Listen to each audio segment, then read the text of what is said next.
نحمدہ ونصلی علی رسول الکریم اما بعد۔ محترم بزرگوں، دوستو،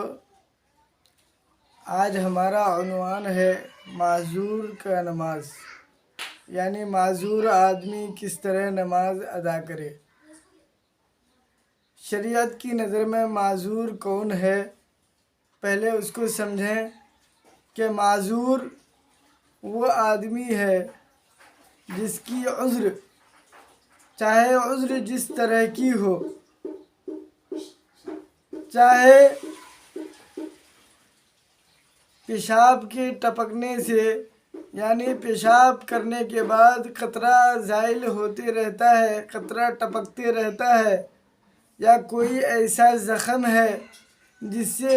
لگاتار خون نکلتے رہتا ہے، یا کسی کے نکسیر کی بیماری ہو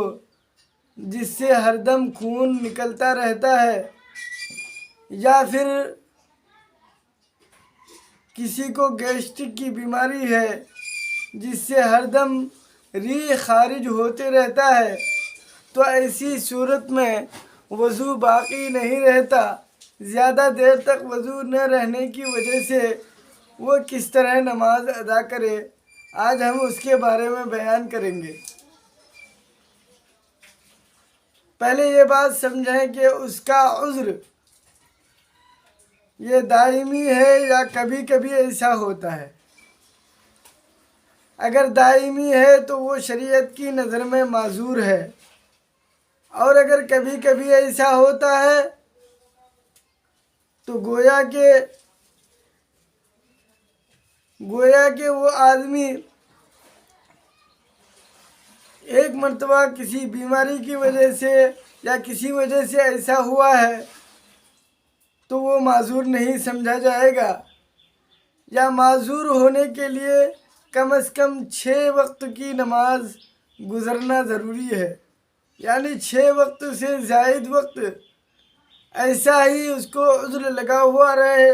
کہ پیشاب ٹپکتے رہے، یا ریح خارج ہوتے رہے، یا پھر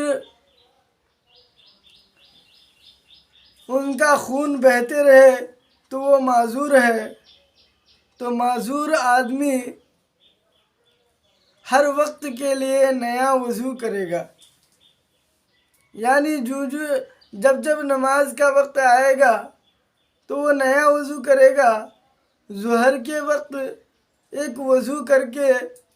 عصر کے وقت داخل ہونے سے پہلے تک جتنی مرتبہ چاہے نماز پڑھ سکتا ہے، قرآن پڑھ سکتا ہے، اور قرآن کی تلاوت کر سکتا ہے، یا کچھ بھی کر سکتا ہے، لیکن عصر کے وقت داخل ہوتے ہی ان کا وضو ٹوٹ جائے گا، اور عصر کی نماز کے لیے نیا وضو کرنا پڑے گا۔ اسی طرح عصر کے وقت کی وضو سے مغرب کی نماز نہیں ہوگی، مغرب کے وقت نیا وضو کرنا پڑے گا۔ اور جو معذور آدمی ہے، معذور آدمی کا وضو وقت تک کے لیے متعین رہتا ہے، اور اگر اس نے اپنے وقت میں نواقض وضو کی کوئی چیز پیش آئی، مثال کے طور پر پیشاب کیا، یا پھر کیا کہتے جو باتھ روم سے آیا، یا اور کوئی نیا بیماری، مثال کے طور پر پیشاب کے ٹپکنے کی بیماری تھی،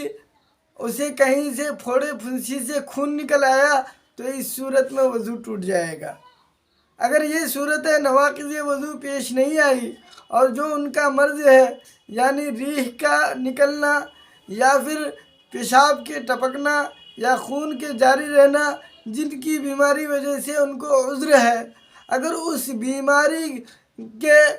عذر کے علاوہ اور کوئی دوسرا نواقض وضو پیش نہیں آیا، تو پورے وقت ان کے ایک ہی وضو کافی ہوگا، اور وہ جو چاہے قرآن پڑھ سکتا ہے، جتنی چاہے نمازیں پڑھ سکتا ہے، نفلیں پڑھ سکتا ہے، اور جو ہی وقت ختم ہو جائے گا اس کا وضو چلا جائے گا۔ اور اگر اس کی بیماری دائمی ہے تو وہ اسی طرح پوری زندگی نماز پڑھے گا، اور اگر کبھی کبھی ایسا ہوا ہے کہ 2-3 ٹائم مثال کے طور پر ظہر کے وقت سے شروع ہوا خون نکلنا اور عشاء تک چلا، فجر تک چلا، یا کل ظہر تک چلا، 6 نماز تک نہیں ہوئی، تو ایسی صورت میں